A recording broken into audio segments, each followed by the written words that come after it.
மாண்புமிகு பாரத பிரதமர் மோடி அவர்களையும் காங்கிரஸ் தலைவர்கள் ராகுல் காந்தி மற்றும் சோனியா காந்தியும் சந்திக்கிறதுக்காக தமிழ்நாடு முதலமைச்சர் திரு விஜய் அவர்கள் இன்னைக்கு டெல்லி போகிறார்.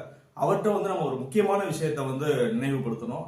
அதாவது கடந்த ஒரு 10-15 நாட்களாக கர்நாடகாவை ஆளும் காங்கிரஸ் அரசினுடைய துணை முதலமைச்சர் DK சிவகுமார் தொடர்ந்து சொல்லிட்டு இருக்காரு. காவிரியில மேகதாது அணை, அதாவது மேகேதாட்டு அப்படிங்கிற இடத்துல அணை கட்டியே தீர்வோம் அப்படின்னு திரும்ப திரும்ப எங்களை யாராலையும் தடுக்க முடியாது அப்படின்னு சொல்லிட்டு இருக்காரு.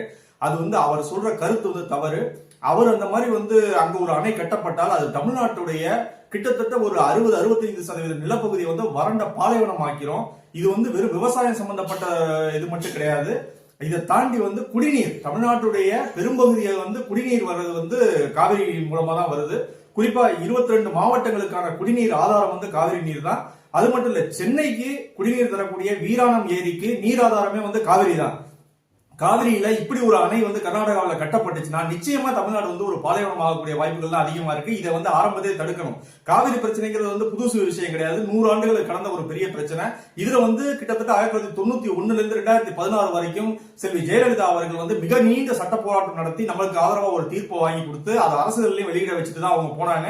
அதற்கு பிறகு ஆட்சி செய்த திரு எடப்பாடி பழனிசாமி அவர்கள் நாடாளுமன்றத்தை 21 நாட்கள் முடக்கி வச்சு, இவர்கிட்ட 37 எம்பிக்களை வச்சு 21 நாள் நாடாளுமன்றத்தை நடக்க விடாம முடக்கி வச்சுதான் காவிரி ஒழுங்காற்று ஆணையத்தை அமைக்க வச்சாங்க. இது மாதிரி ஒரு நீண்ட போராட்டம் மிகுந்த ஒரு விஷயம் தான் காவிரி பிரச்சனை. இது சாதாரண விஷயம் கிடையாது, விளையாட்டு விஷயம் கிடையாது.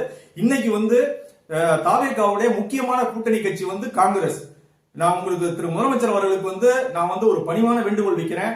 நீங்க இல்லாம இன்னைக்கு சவுத் இந்தியால அவங்க அரசியல் பண்ண முடியாது அப்படிங்கிற சூழ்நிலை இருக்காங்க. உங்களை நம்பிதான் தமிழ்நாடு, கேரளா, கர்நாடகா, பாண்டிச்சேரி உள்ளிட்ட மாநிலங்கள்ல வரக்கூடிய நாடாளுமன்ற தேர்தல் பெரிய அளவுல ஜெயிக்கலாம்னு அவங்க பிளான் பண்ணிட்டு இருக்காங்க. அதனால நீங்க சொன்னா நிச்சயமா அவங்க கேட்பாங்க. உங்களுடைய வார்த்தைக்கு திரு ராகுல் காந்தி அவர்கள் நிச்சயமா மரியாதை கொடுப்பார். ராகுல் காந்தி சொன்னா அவரை மீறி DK சிவகுமாராலேயோ சீதாராமையாவையோ எதுவுமே பண்ண முடியாது.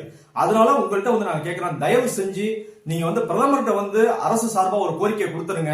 இந்த மேகதாது அணைக்கு அனுமதி கொடுக்க கூடாதுன்னு. அதே நேரத்தில் காங்கிரஸ் தலைவர்கள் ராகுல் காந்தியையும் சோனியா காந்தி நீங்க சந்திக்கும் போது, திரு மல்லிகார்ஜுன கார்கேவை நீங்க சந்திக்கும் போது அவங்கள்ட்ட திரு DK சிவகுமாருக்கும் சீதாராமையாவுக்கும் சொல்லி இந்த அணை கட்டும் முடிவை கைவிட சொல்லுங்க. தயவு செஞ்சு இது விளையாட்டு விஷயம் கிடையாது. காவிரிங்கிறது தமிழ்நாட்டுடைய உயிர் ஆதாரம், தமிழக மக்களுடைய வாழ்வாதாரம், அடுத்த தலைமுறையினருடைய வாழ்க்கை. இது தயவு செஞ்சு நீங்க நினைச்சா இதை செய்ய முடியும்.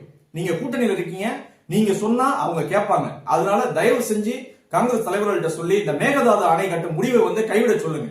நன்றி.